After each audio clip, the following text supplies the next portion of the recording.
अस्सलामुअलैकुम वरहमतुल्लाहि वबरकातुहू। गिरी पड़ी चीज़ का क्या मसला है? ऐसा होता है ना कि हम लोगों को कोई पड़ी हुई चीज़ मिल जाती है तो उसको उठाना चाहिए कि नहीं उठाना चाहिए, उठा लिया तो अब क्या करें, ना उठाएं तो कोई और उसको उठा के ले जाएगा, क्या करना चाहिए।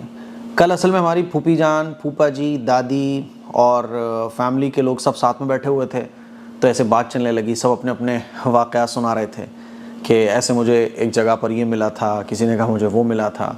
फिर सब ने गिरी पड़ी चीज़ के ऊपर अपना ओपिनियन पेश किया। हमारे वालिद साहब का कहना था कि जो चीज़ जहाँ पड़ी उसको पड़ा रहना दो, उठाओ मत। हमारे फूफा जी बता रहे थे कि मैं तो उठा के रख लेता हूँ और कोशिश करता हूँ कि उसके मालिक तक वो चीज़ पहुँच जाए। जब कभी कोई नहीं लेने आता है तो फिर मैं उसको सदका कर देता हूँ। ऐसे सब अपना अपना वाक़या सुना रहे थे, अपने अपने वाक़यात। होता है ना ज़िंदगी में ऐसा। जैसे मेरे साथ भी ऐसा हुआ है कि कभी मुझे बहुत बड़ा अमाउंट तो कभी गिरा पड़ा नहीं मिला, लेकिन छोटा मोटा अमाउंट मिल जाता है, क्या करना चाहिए। ऐसा कभी होता है 10-5 रुपये तो नॉर्मल मिल जाता है। कभी किसी को सोने की अंगूठी पड़ी हुई मिल जाती है, सोने की चेन मिल जाती है। किसी के मान लीजिए कोई ऑटो ड्राइवर है तो उसकी गाड़ी में किसी के पैसे रह गए।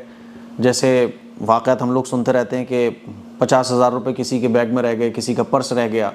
अभी हमारी साली साहिबा थी तो वो पासपोर्ट बनवाने के लिए गई थी, तो उनका जो पर्स था वो कैब के अंदर रह गया, तो ड्राइवर ने फिर वापस कर दिया।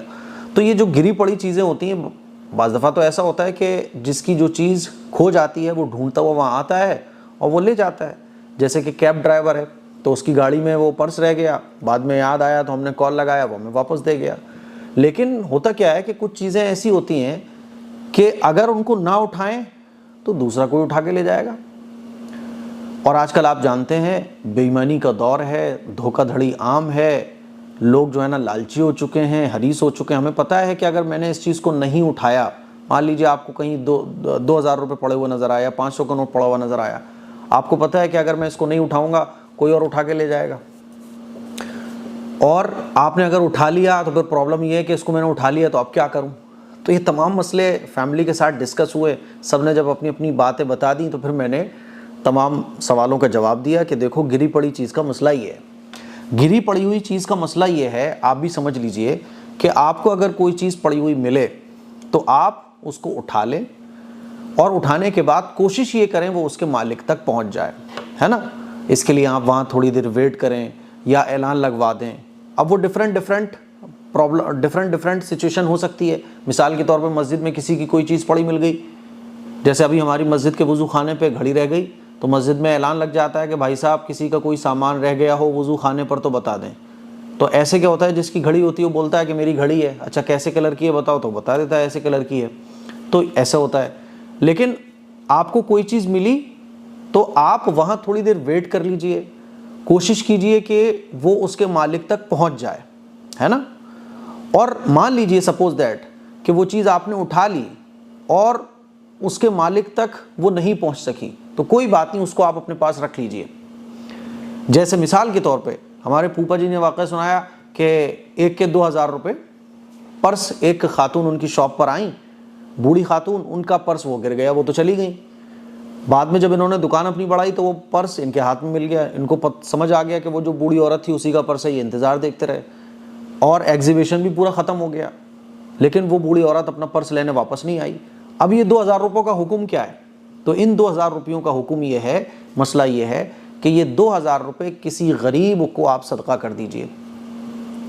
किसी भी गरीब आदमी को, गरीब ज़रूरतमंद को आप सदका कर दीजिए, इस नीयत के साथ कि अगर ज़िंदगी में कभी इन 2,000 रुपयों का मालिक मेरे पास अगर आ जाए और मैं उससे टकरा जाऊँ, चाहे जैसे भी, तो इंशाअल्लाह मैं उसके 2,000 रुपये फिर वापस करूँगा, है ना। और अगर आप खुद ही गरीब हैं तो आप 2,000 रुपये खुद भी इस्तेमाल कर सकते हैं।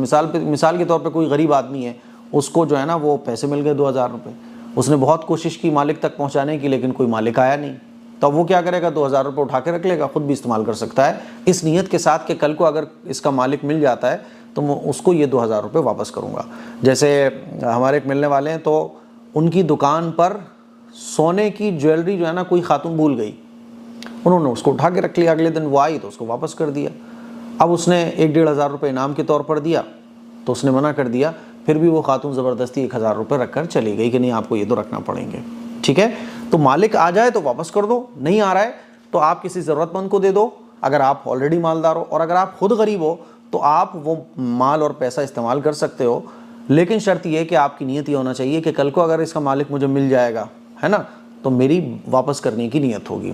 अच्छा, हमारे वालिद साहब का ये कहना था कि गिरी पड़ी चीज़ उठाओ मत। ठीक है, वैसे तो यही है, उठाओ मत। आप मान लीजिए आपको कोई पड़ी हुई चीज़ नज़र आ रही है, तो बहुत पड़ी हुई है और तो मत उठाओ, रहना दो, आप नहीं उठाओ, ये भी चलेगा। लेकिन कभी कभी क्या होता है, रात होती है, सन्नाटा होता है, एक चीज़ आपको पड़ी हुई मिली, आप उसको नहीं उठाओगे तो बहुत मुमकिन है, आजकल धोखाधड़ी, फरेब और लालच आदमी में है, कोई और उठा के ले जाएगा। तो आप उठा लो उसको और वहाँ थोड़ी देर वेट कर लो, कोशिश कर लो कि भाई किसका है, लेकिन छोड़ो मत। आप छोड़ दोगे तो फिर उसका वही है कि असल मालिक तक पहुंचना मुश्किल हो जाएगा। ईमानदार लोगों को चाहिए कि वो पैसे को, वो चीज़ को उठा लें और उठाने के बाद मालिक तक पहुंचाने की पूरी कोशिश करें। फिर भी अगर कोई रास्ता मालिक तक पहुंचाने का नहीं मिलता है तो आप किसी ज़रूरतमंद को सदका कर दीजिए, और इस नीयत के साथ कि असल मालिक जब मिलेगा तो उसको वापस कर दिया जाएगा। या आप गरीब खुद हैं तो आप खुद भी इस्तेमाल कर सकते हैं, इस नीयत के साथ कि अगर असल मालिक आ जाएगा तो उसको ये वापस करना पड़ेगा। ठीक है, तो ये मसला है गिरी पड़ी चीज़ों के बारे में। मुझे उम्मीद है कि आपको ये मसला अच्छे तरीके से समझ आ गया होगा, और आइंदा अगर कुछ गिरा पड़ा मिल जाए तो आप बेफिक्र होकर उठा सकते हैं, लेकिन उठाने में लालच नहीं होना चाहिए। कोई भी चीज़ आपको पड़ी हुई मिल जाए तो उसको उठाने में आपके अंदर ईमानदारी होना चाहिए, हमदर्दी होना चाहिए, और आपकी कोशिश ये होना चाहिए कि ये असल मालिक तक कैसे ही न कैसे पहुंच जाए। और इस तरह की बहुत सारी मिसालें हम लोगों ने वाक़यात ख़बरों में भी पढ़ते रहते हैं, सुनने में भी आती रहती हैं। कई सारे वाक़यात तो मेरे पर्सनल हैं कि ईमानदार आदमी होता है ना, तो लाखों रुपए उसको मिल जाएं तब भी वो ईमानदारी के साथ वापस कर देता है। तो ईमानदारी का जज्बा हो, फिर भी अगर किसी का मालिक नहीं मिल रहा है तो उसको इस्तेमाल करने की ये शर्तें हैं जो मैंने आपको बताई। दुआओं की गुजारिश है, इस क्लिप को शेयर करें। अस्सलामु अलैकुम व रहमतुल्लाहि व बरकातहू।